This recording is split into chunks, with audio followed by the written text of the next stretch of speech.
Have you ever felt like your mind is a runaway train speeding down a track of negativity and you're just a helpless passenger?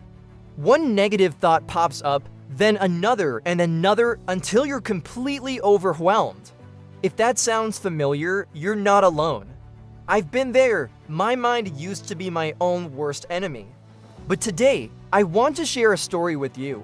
A story about a simple shift in perspective that changed everything. It's not about fighting your thoughts, but learning to guide them.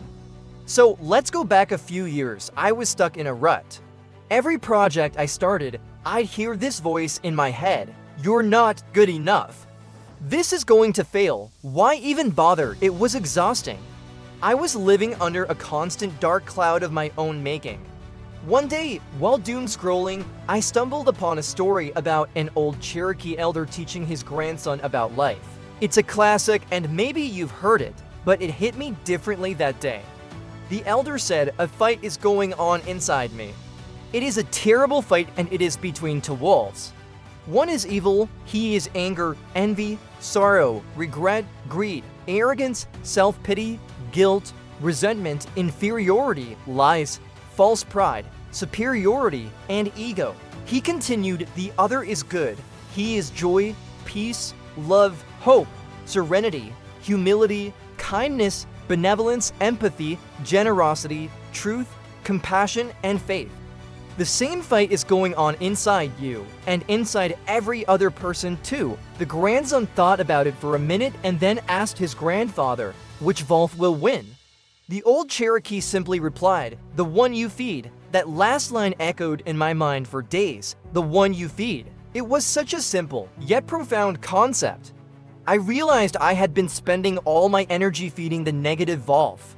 I was serving it a gourmet, all-you-can-eat buffet of self-doubt and fear every single day. The good wolf, it was starving in the corner, weak and ignored.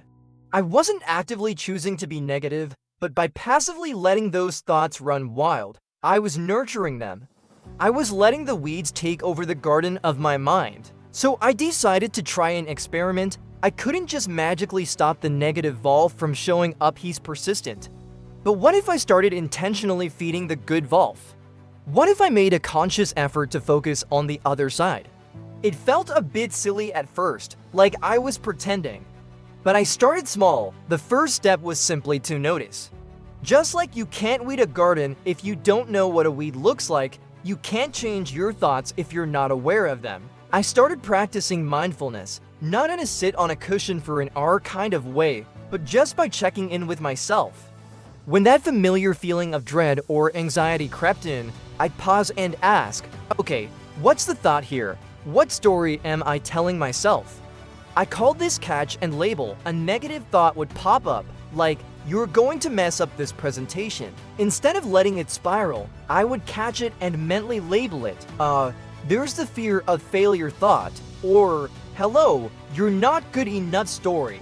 Just labeling it created a tiny bit of distance. It was no longer asterisk me asterisk. It was just a thought, a pattern. It was the negative wolf howling.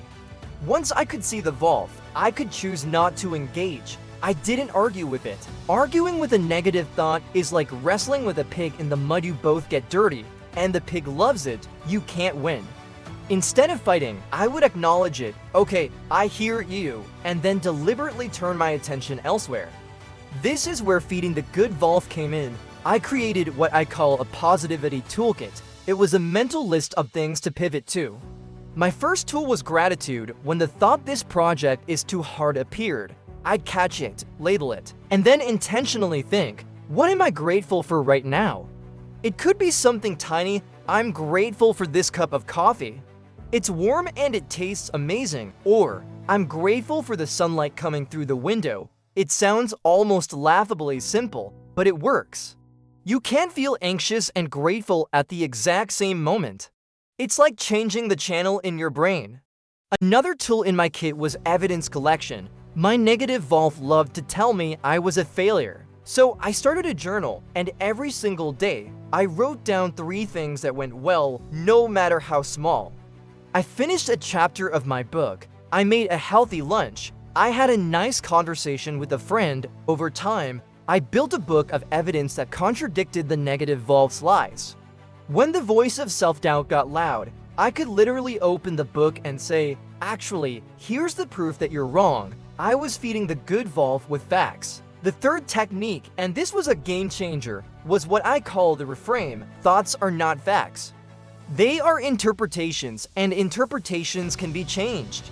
When a negative thought came up, I'd challenge myself to find a more empowering or neutral way to look at the situation.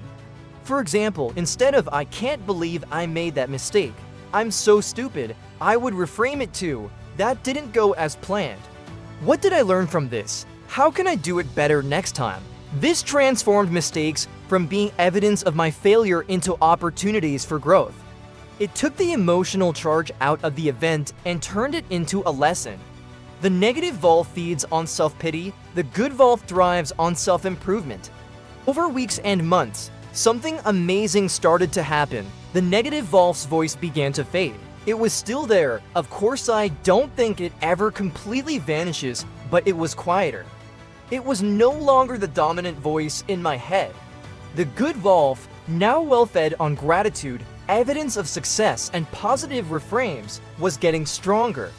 Its voice of hope, peace, and self-compassion was becoming the one I heard most often. The garden of my mind was no longer choked with weeds. There were flowers starting to bloom. This isn't an overnight fix, it's a practice. It's like going to the gym for your mind. You don't get strong after one workout. You have to show up consistently. Some days are harder than others. Some days, the negative Volf is loud and demanding, and it's tempting to throw it a scrap of self-criticism. But the key is to just keep coming back to the practice, catch the thought, acknowledge it, and then deliberately, consciously choose to feed the good Volf. So I invite you to try this. Start today. Start small. The next time a negative thought enters your mind, just notice it. Give it a name and then find one small thing to be grateful for. Write down one tiny win from your day. Reframe one critical thought into a learning opportunity. Feed your good Volf. Because the story you tell yourself becomes the life you live. You are the one who decides which Volf wins. You have the power to change the narrative. Thank you so much for spending this time with me. If this story resonated with you, I'd be so grateful if you hit that like button and subscribe for more content on building a stronger, more positive mindset. Drop a comment below and tell me what S1 way you are going to feed your good Volf today. I'd love to hear from you. Take care and keep feeding the good.